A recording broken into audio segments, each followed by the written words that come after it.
nama saya Arfan Mumokor. Saya akan menjelaskan tentang bahaya dari syirik.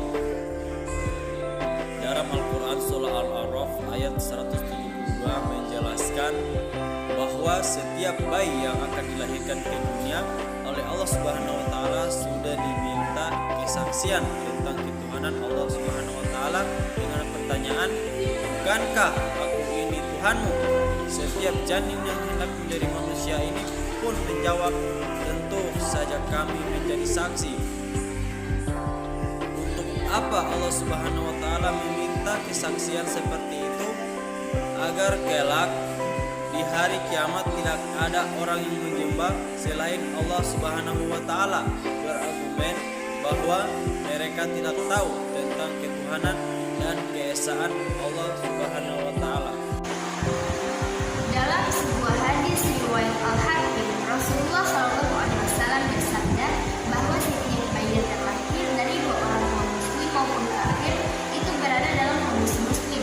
Hanya apakah si anak itu tetap sebagai muslim atau berubah menjadi musyrik atau kafir itu tergantung agama yang diajarkan kedua orang tuanya.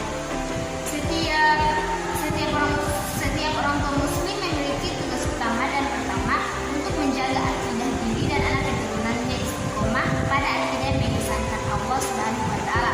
Saat ini tugas tersebut menjadi bertambah wajib untuk ditunaikan karena semakin banyak pihak yang berkeinginan untuk menyeret kaum muslim pada agama dan keyakinan. Gerakan pemurtadan yang dilakukan dengan iming-iming yang menggiurkan adalah salah satu aktivitas yang menggoda akidah umat Islam. Selain itu, ada juga paham pluralisme agama yang menggabungkan nilai-nilai kebenaran Islam. Semua agama dianggap sama. Sahabat Ismail bin Umayyah pernah meminta nasihat kepada Rasulullah SAW. Beliau memberinya nasihat singkat dengan mengingatkan, janganlah kamu menjadi manusia musyrik yang menyekutukan Allah Subhanahu wa taala dengan sesuatu pun, meski kamu harus menerima resiko kematian dengan cara dibakar hidup-hidup atau tubuh kamu dibelah dua. Hadis riwayat Ibnu Majah.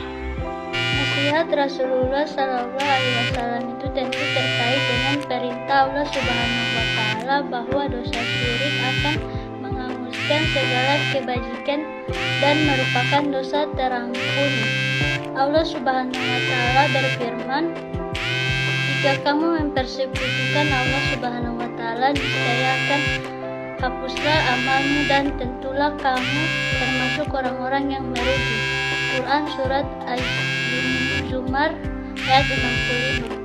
Di ayat yang lain Allah Subhanahu wa taala berfirman, sesungguhnya Allah Subhanahu wa taala tidak akan mengampuni dosa syirik dan Dia mengampuni dosa selain syirik bagi siapa yang dikehendakinya. Quran surat An-Nisa ayat 48. Semua keterangan tersebut terkait dengan syirik kufur, yakni orang yang menyembah kepada Allah Subhanahu wa taala. Ada lagi perbuatan syirik yang dilakukan oleh orang muslim yang sering disebut dengan istilah syirik fasih, yakni orang muslim tapi mempercayai perhubungan, jampi-jampi, jimat-jimat dan hal lain yang bersifat tahayul. Nabi Muhammad SAW bersabda, sesungguhnya jampi-jampi, jimat-jimat dan guna-guna adalah syirik. Hadis riwayat Abu Daud dan Ibnu Majah.